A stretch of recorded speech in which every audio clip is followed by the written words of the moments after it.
जय भीम नमो बुद्धाय. मी सूरज भीमराव बागुल, राहणार उल्हासनगर मुकुंदनगर. मी अस्पृश्य हिंदू म्हणून जन्माला आलो असलो तरी मी हिंदू म्हणून मरणार नाही. बाबासाहेबांची ही घोषणा या देशातीलच नव्हे तर जगातील सर्व वर्ग, वर्ण, जाती, पंथ आणि धर्मांना अंतर्मुख करून विचार करायला लावणारी होती.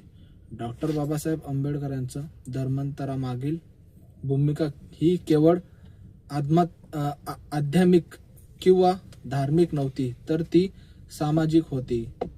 प्रचलित हिंदू धर्म आधुनिक लोकशाही मूल्यांचे विसंगत आहे असे प्रदीर्घ व्यासंगानंतर बाबासाहेबांचे मत बनले होते.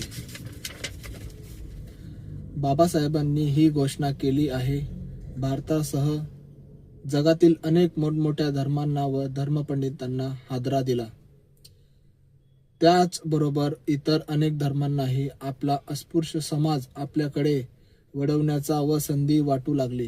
कारण बाबासाहेब त्यांचे लाखो अनुयायीसह आपला धर्मात प्रवेश करतील आणि आपला धर्म अधिक मजबूत होईल असे या देशातील सर्व जगातील अनेक धर्मांना वाटत होते.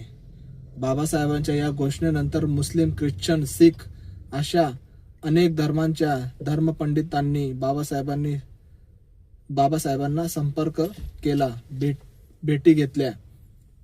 त्यातील काहींनी तर बाबासाहेबांना अनेक प्रकारची आमिषही दाखवली. परंतु बाबासाहेब स्थिर होते. बाबासाहेबांचे विचारचक्र सुरू होते. बाबासाहेब जगातील विविध धर्माचा अभ्यास करत होते.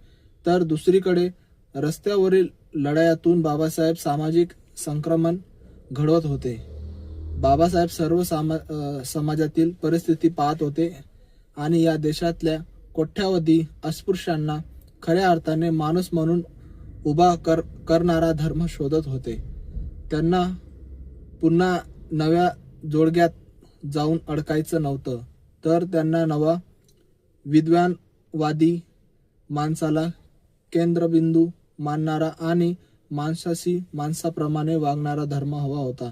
नैतिक मूल्य असणारा धर्म शोधत होते. त्याविषयी अभ्यास करत होते आणि बाबासाहेब एका नव्या वाटेवर चालू लागले होते. ती नवी माठ चोखाळताना बाबासाहेब अनेक प्रकारचे अंदाज घेत होते. मी हिंदू म्हणून मरणार नाही ही घोषणा जरी बाबासाहेबांनी केली होती, तरी मी आता कोणता धर्म स्वीकारणार आहे हे मात्र अजूनही बाबासाहेबांनी